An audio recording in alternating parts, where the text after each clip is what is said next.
Bili tayo ng Kiowa Digital Oven for only 3,000 pesos. Ano? Tsara? So, another gala, another day na naman ang mag-asawang ito. And this time, first time namin makakapunta sa SM Home Mega Warehouse Sale. At dahil ang chika is up to 70% off lang naman ang mga home essentials and appliances. Kaya sino ba naman kami para tumambay pa sa bahay, di ba? Sabi ko nga kay Jomel, pag dinala niya ako dito, para na rin niya akong dinala sa Disneyland. Kaya naman from South to Mega Mall, lumipad agad ang aming team kasi akala niya ata mas makakatipid siya dito mga mi kaysa sa Disneyland. Abay, yun ang akala mo.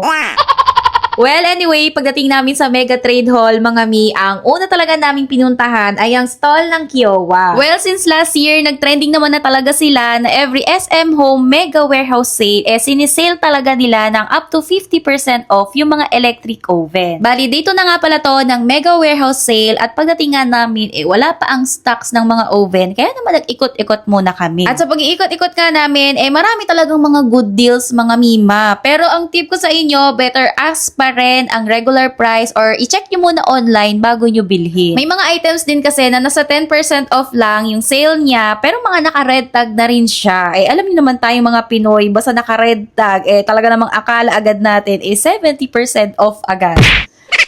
So, ipa-flash ko na lang dito yung ilan sa mga good deals na nakita namin. Pero mas maganda kasi mga mi, napuntahan nyo na lang talaga dito sa Mega Trade Hall 1 to 2 until June 14. O, diba hanggang today na lang pala yun. So, ayun na nga. Sa sobrang tagal ng restock ng oven, mga mi, kung ano-ano natuloy ang mga na-add to cart namin. So, napabili na rin kami ni Jomel ng mga decorative paintings for only 1,000 pesos yung ganito kalaki and meron ding mga 3-in-1 na nasa 700 pesos lang. So, sakto rin kasi medyo nag-aayos-ayos na rin kami ng kwarto at sala sa bahay. Kaya naghahanap din kami ni Jomel ng mga pang-accent sa wall. Pero sa totoo lang, hindi talaga kami mahilig sa mga ganito, mga mi. Pero dahil nga ni nakasale, lumalabas ang pagiging artistic namin.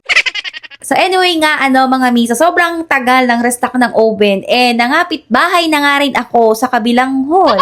Naka Back to School Festival din kasi ang National Bookstore sa Mega Trade Hall until June 15, mga miba. Kaya namili na rin talaga ako ng iba pang kailangan ni Axel sa school. Kaya naman talagang sulit din ang biyahe natin from South to Mega Mall. And then very timing din, after kong mamili sa National Bookstore sa kabilang hall, sakto rin yung pagdating ng restocks ng mga oven. Sa bali, ang unang plan talaga is 60 liters talaga yung bibilhin namin. Kasi nga ni, nag-trending na 3.6 na lang siya nung day 1. Kaso yung restock ng day 2, kung kailan kami bibili, biglang naging 4.2 na. So, nag-mark up siya ng 600 pesos. How sad naman, di ba?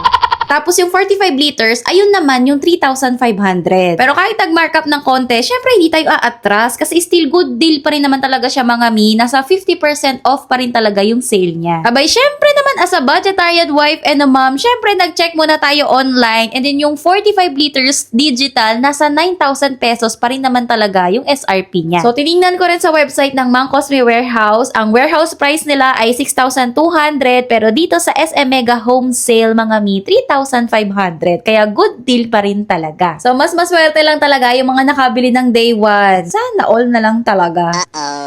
Well, anyway, at the end of the day, may isang misis na naman nga po ang uuwing masaya dahil may i-unlock na naman siyang new skill as a housewife and / a baker. Kung gusto nyo na rin mag-upskill at maging baker, mga mi, eto na ang sign. Pero kung wala pang pera, ikaskas nyo muna.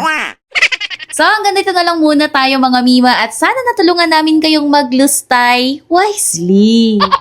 And then again, if you want more chika kung saan nabilihan ng mga kung ano-ano video like this, just give us a follow and see you on our next Jumanji adventure. Bye-bye!